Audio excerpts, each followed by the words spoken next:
what we're going to do now is to begin to work into this, darkening areas down.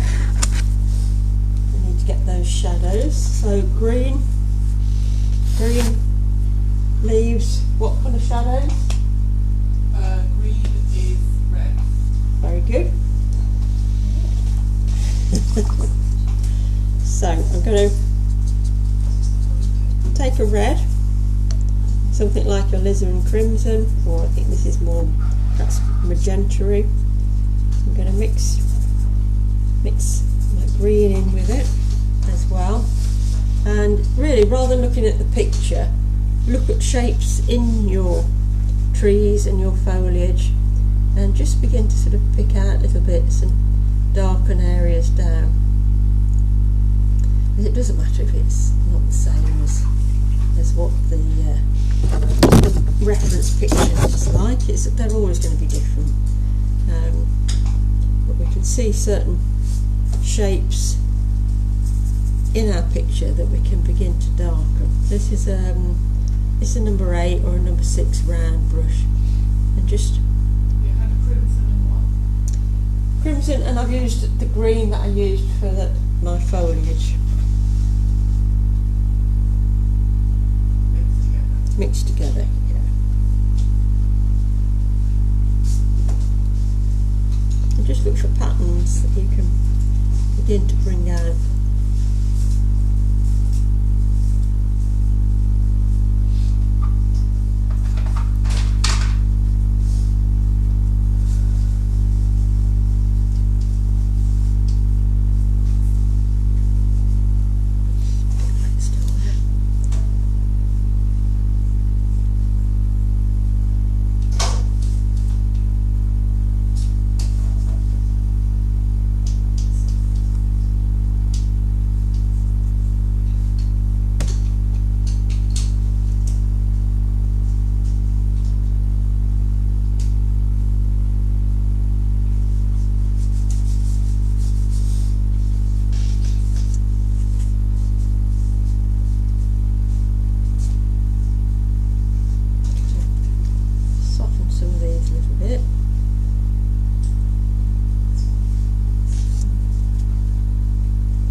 Just here I've got sort of quite big patches of yellow, so I'm just going to go in with my original green, just add some bits to that. If your salt hasn't worked, you could use a sponge like we did in that first session all those weeks back. And we can add some longer grasses, spiky foliage coming into here.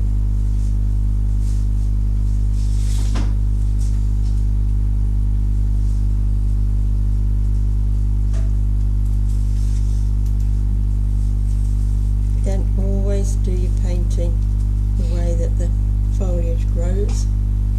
Then, even though this is quite a big brush, I can get a nice spiky feel towards the end of the foliage as I lift it off.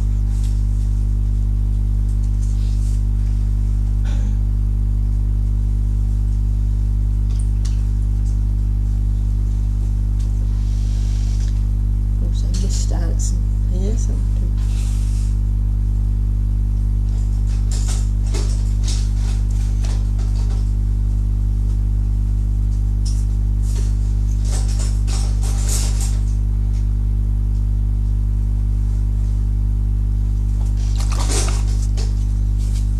take some yellow ochre, just a little bit, put this onto my path, disappears through the greenery, and I can put some on top of the stones as well.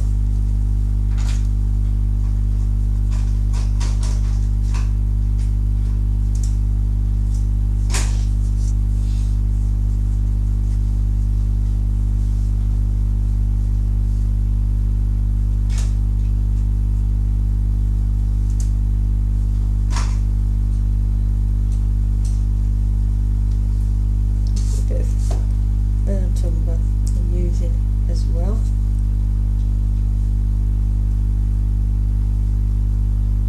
You could put a bit of salt on there if you wanted to, but I won't bother. And then I'm going to mix up a dark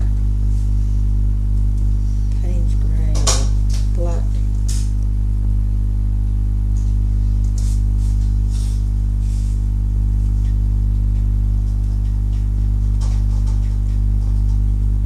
Not painted the shadows of these yet, I'm just painting the stones.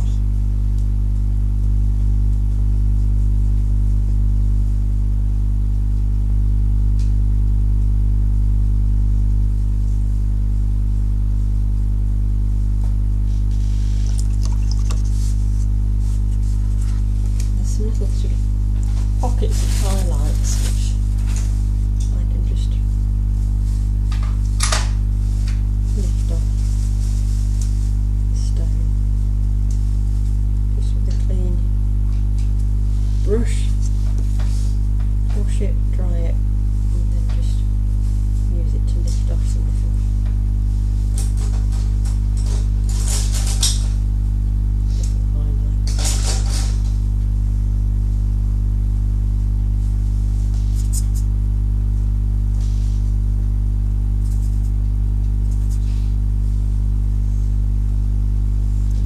stone over a bit, I'll shorten my path.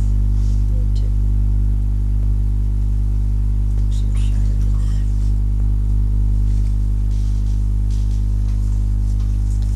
We'll need some really dark shadows to show off the foliage that's next to the pond. So what we can do is we can paint the negative space around this foliage.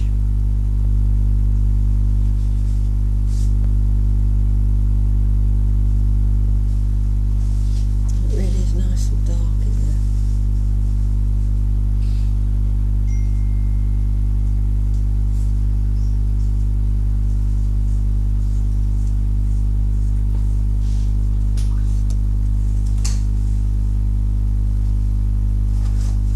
And just spread that out a bit. We don't want a harsh line. And the same on the other side. Again, hit the space around the foliage.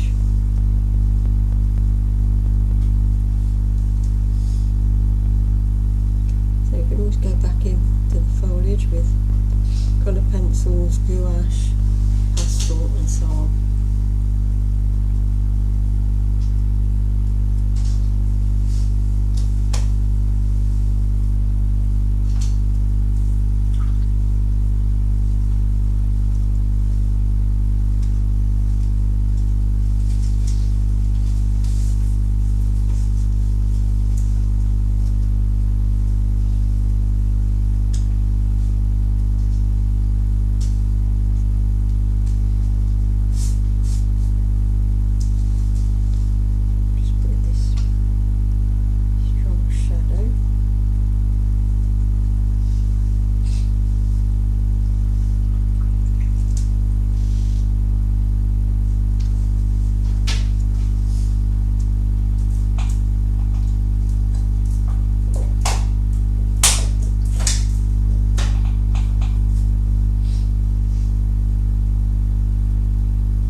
Contrast, which will make it look more interesting.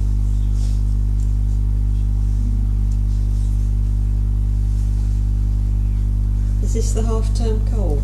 Yeah. Oh dear. It's not on, is it? No, it really isn't. have this one now, and then you'll wait till you break up at Christmas. Yeah, Another one. absolutely. Oh dear. It's beginning to take a bit of shape. We need to work into these foliage a bit more. Now we can go in with let's say a darker green.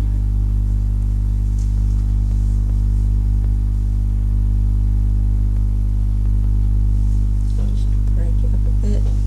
We can go in with different fireworks. Darling. Oh, so it is. That huge Indian population we have in Hinckley. So, happy it's coming from next door.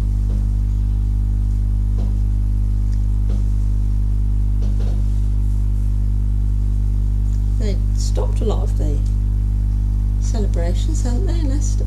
Is that right? Did I hear that correct? Or well, I know there's some in Birmingham that they'd stopped if they didn't apply for something or other in time to the council.